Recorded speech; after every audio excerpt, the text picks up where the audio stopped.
I'm so glad that you're here to tell the tale. I know. So you're obviously totally grief-stricken. I mean, your husband died very suddenly, and it was the Galapagos. The two of you had always wanted to go to the Galapagos Islands. Yeah, I mean, ever since you know, obviously the David Attenborough programmes and going to Darwin's house, Down House, which isn't too far from where I live, many years ago, and the origin of the species.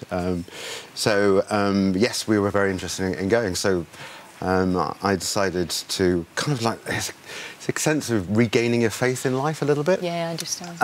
And going to the Galapagos Islands, which you see these some amazing species, and actually this kind of microcosm of proof that evolution exists. And it was an amazing holiday. It was kind of done for him, because obviously it must have been really bittersweet for you, because there you are, you know, at the start of this remarkable adventure, and he should have been by your side, of course. Yes.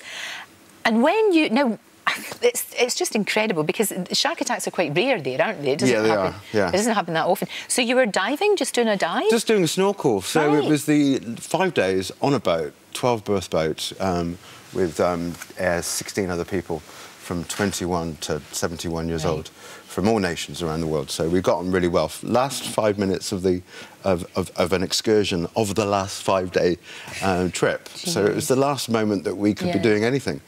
And that's when it happened. Jeez. So what did you know? Where did it obviously grabbed you? And I can see you're still wearing this boot thing. So it got you on the leg? It got you on the foot? I was wearing this wetsuit.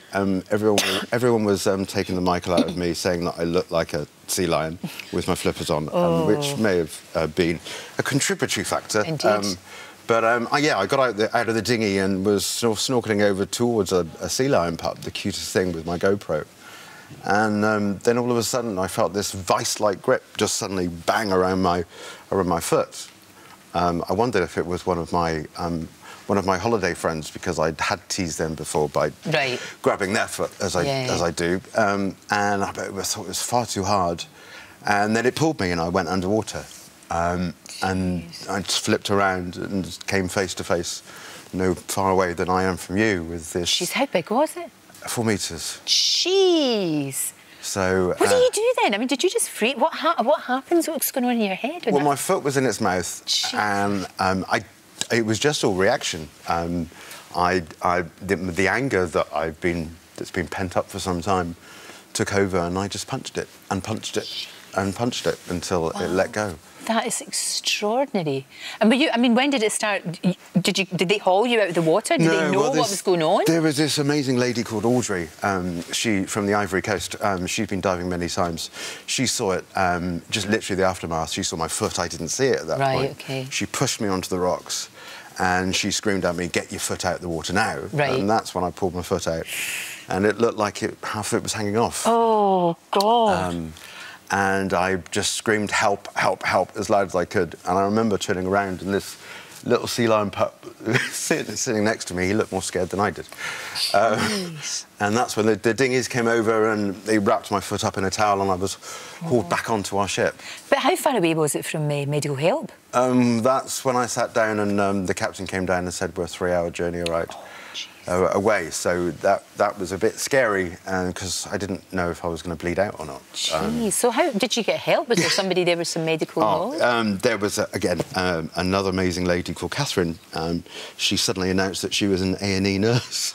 Crikey. So at the time when you need an A&E nurse most in your life. Exactly. So I said, "Could you take over?" And she started. They wouldn't let me look at my foot because they could see how bad it was. So she said, "Okay, right. What we need to do for the next 3 hours to take it in turns to apply pressure." Right.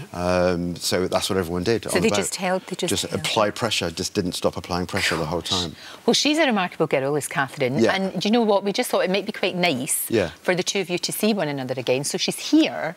Catherine is here. We just wanted to, so that you could have a chance to say thank you. And Catherine, please come and have a seat. And look at this. Hello, Isn't he amazing? It's remarkable. Hello, you. You're right. Yeah, good. How are you? I'm okay. So good to see you. Thank you for coming in this morning. And he's doing well, isn't he? Yeah, he's doing really well. I heard you had to go back into hospital. Yeah.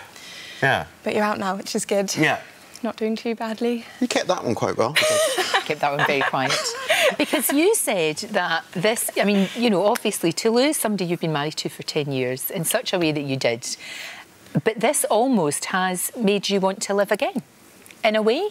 Yeah, it was strange when I was faced with that shark. I mean, when you're faced with grief, and when it literally life interrupted, and your partner is suddenly removed from you, and your future outlook in terms of what you you expected to have for your life is completely changed.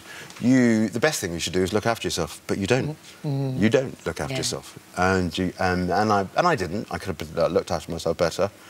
And I suppose at that moment when I looked at the shark in the face with its white eye, there was this kind of this moment of, do you want to live? Well, then show us. Yeah. So it was like staring death in the face, and I decided, yeah, I want to live. Gosh.